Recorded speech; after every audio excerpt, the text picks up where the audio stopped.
All right, today we're diving into a fascinating thought experiment. It's a simulation that takes one of the darkest moments in history and asks, what if it all went differently? We're about to explore a completely alternate 20th century. So, let's start with this massive question. What if the main goal of 1930s Germany wasn't about conquest, but about collaboration? We're not just talking about changing a few historical events here.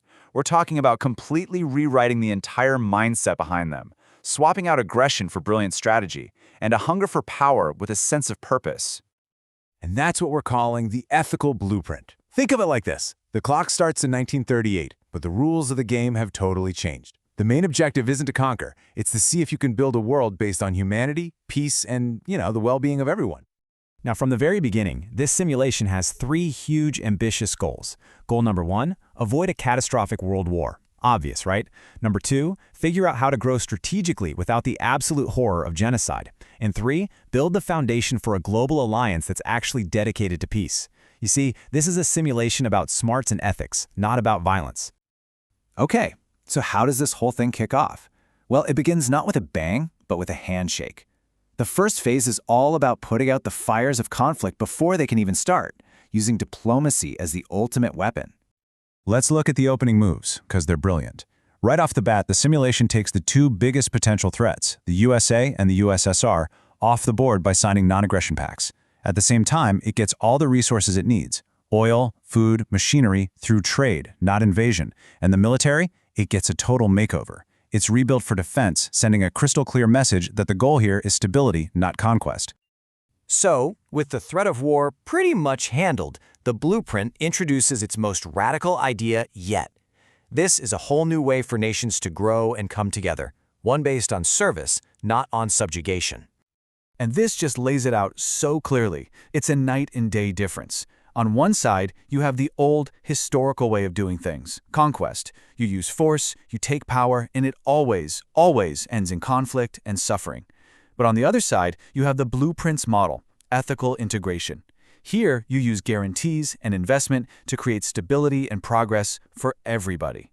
The goal itself is just completely different. So you might be asking, how does this actually work? Well, countries like Poland and France are offered reunification.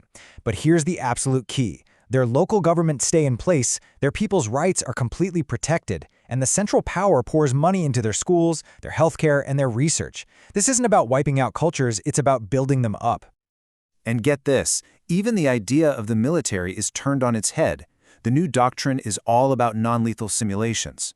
The goal is to show you're strategically superior, to convince an opponent it's not worth fighting, but with an ironclad guarantee. 0 civilians will be harmed, and no weapons of mass destruction will ever be used. Now, the next major pillar of this blueprint completely reimagines what science and technology are for. It redirects all that incredible brainpower away from making weapons and towards solving our biggest problems as a species.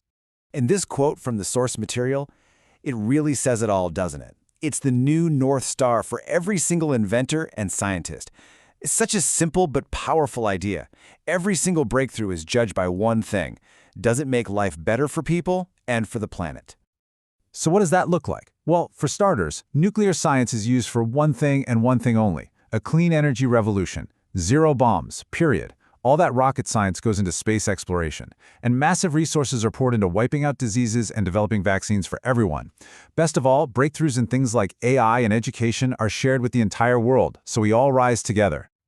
So you take all these successful pieces, the smart diplomacy, the ethical way of growing, the science for good, and you put them all together. And what you get is the foundation for the simulation's ultimate endgame, a totally new way for the world to work together.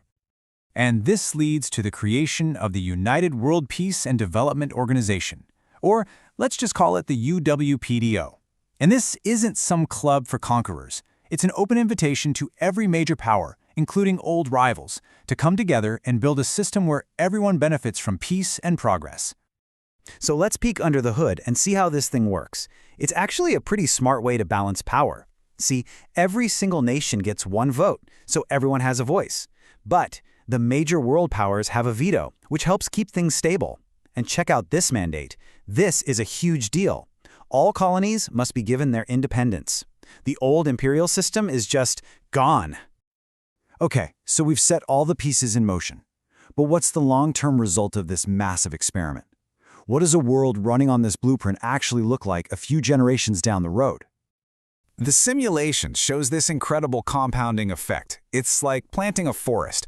For the first couple of decades, you get economic stability, and health and education just flourish. That solid foundation then starts to cool down all those social and religious tensions.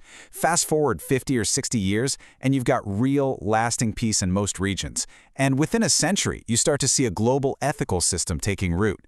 It's not a quick fix, it's a long game.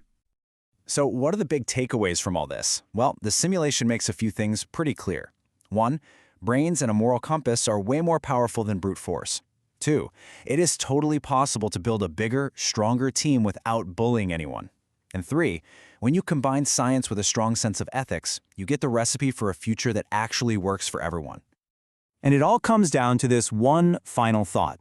This simulation isn't really just a what-if about history. It's a blueprint for a completely different definition of power. It argues that a leader's real strength doesn't come from their ego or how many votes they get. It comes from their dedication to service, to ethics, to a vision, and to knowledge. It really makes you wonder, doesn't it? What could our world look like if we decided to build from this blueprint today?